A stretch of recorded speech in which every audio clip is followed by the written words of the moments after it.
अंजुमन हामी इस्लाम इस संस्था में जो भर्ती प्रक्रिया घोटाला हुआ, इस भर्ती प्रक्रिया घोटाला में मैं भी उम्मीदवार के तौर पर गया था। मुझे जहाँ तक पता है जिन 3 लोगों को नियुक्तियाँ मिली वो पूरी तरीके से अपात्र है। पात्रता में जो भी निकष है वो पूरे नहीं करते। मराठी विषय के लिए यह पात्रता निकष थे, उर्दू मीडियम में होने की वजह से एक विषय उर्दू होना चाहिए, जो नहीं था।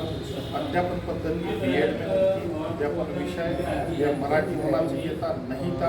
इसके जब इंग्लिश, वो इंग्लिश वाला टीचर कैसे मराठी पढ़ाए, है ना। हमारी मुस्लिमों की मराठी दिन ब दिन पीछे होते जा रही है और आप लोग अपात्र टीचर को लगाओगे कैसा हो।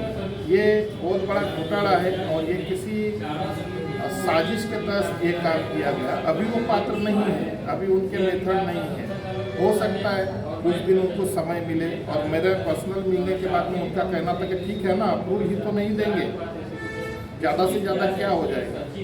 अब ज़्यादा से ज़्यादा ये होगा कि उस टाइम में उनको टाइम मिलेगा नया कैंडिडेट ढूंढने का, और वो नया कैंडिडेट ढूंढकर उसकी अपॉइंटमेंट करेंगे, या तो फिर इन्हीं कैंडिडेटों को कुछ न कुछ तरीके से वो पात्र करने की कोशिश करेंगे।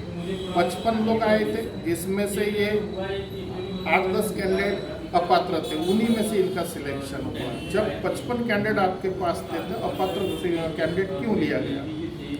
अगर आपके मर्जी के कैंडिडेट अगर नहीं मिले थे क्वालिफाइड, तो आपने भर्ती रद्द करना था, फिर से लेना था। इस वक्त मेरी ये डिमांड है कि ये जो इन्होंने मानसिक और शारीरिक त्रास दिया है, तकलीफ दी है, सीईओ है जो, और जो भी प्रशासक है, जका हक सर के नाम सुना है, और एक अनीस साहब, इनके ऊपर फौजदारी गुना दाखिल होना चाहिए।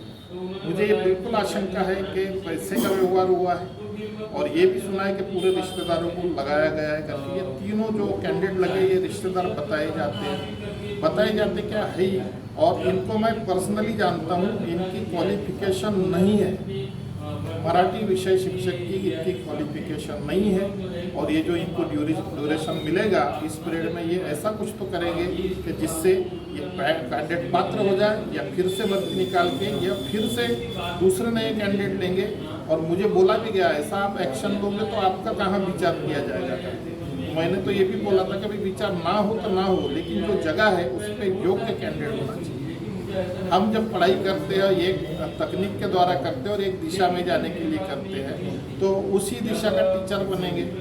अब जो मराठी का टीचर शुरुआत से बनना ही नहीं चाहता या उसकी क्वालिफिकेशन नहीं है, इसको आप कैसा मराठी का शिक्षक बनाओगे ज़बरदस्ती से? तो ऐसे ना हो। अब आगे इनके हाथ में बहुत कुछ है, तो इनके हाथ में बहुत कुछ हो सकता है। ये हमने इसके ऊपर एक्शन लेने के ऊपर, हमारे ऊपर में ये आरोप रख सकते हैं, हमारी को तकलीफ दे सकते हैं, हमारे जान को भी धोखा दे सकते हैं।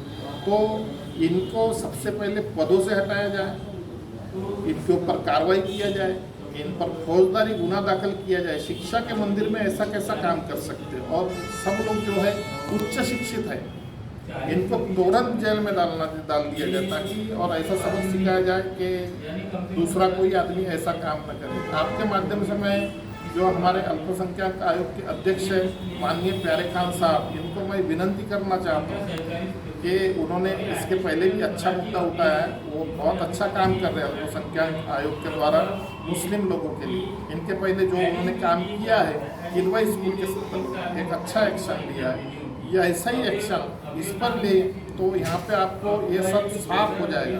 एकदम जल्दी आपको ये सब दिखेंगे कहाँ हुआ है। हमने आरटीआई में इनके कागजात मंगाने की कोशिश की, उसका रिप्लाई नहीं मिला है। जो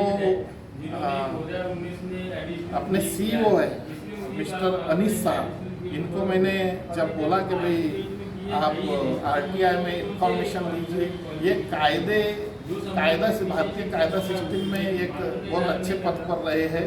इन्होंने कहा कि भाई हम पर लागू नहीं होता, हम ट्रस्ट है। ये इतनी बचकाना बातें करते हैं कि आरटीआई उन पर लागू नहीं होता। महाराष्ट्र में भारत का संविधान उन पर लागू नहीं होता क्या, है ना? ये सवाल है। इन पर फौजदारी कार्रवाई होनी चाहिए, इनको छोड़ना नहीं चाहिए बिल्कुल, ताकि आने वाले दिनों में अंजुमन जैसे संस्था में, अंजुमन हामी इस्लाम ऐसी संस्था थी पहले, मुस्लिमों की सबसे पहले की संस्था जहाँ पर एक बड़े पैमानों पर एजुकेशन दिया गया है। इस विद्या के मंदिर में इतना बड़ा घोटाला, ये क्या हमको जड़ से साफ कर देना चाह रहे हैं कि आप मुसलमानों के मराठी के एजुकेशन को एकदम नेस्तनाबूद कर देंगे? बस यही मेरा सवाल है। उन पर फौजदारी कार्रवाई होनी चाहिए और उनको समय बिल्कुल नहीं मिलना चाहिए। तुरंत इनको इनके पदों से हटाया जाए और पदों से ही ना हटाया जाए, इनके ऊपर में एकदम पक्की कार्रवाई होनी चाहिए। हम इसके ऊपर में लड़ाई लड़ेंगे, मरते दम तक के लड़ेंगे, चाहे हमारा कुछ भी हो जाए, हम बिल्कुल लड़ेंगे, आखिरी दम तक के लड़ाई लड़ेंगे। आप लोग साथ चाहते, उचित मुद्दा उठाए और अन्याय को रोकें। धन्यवाद।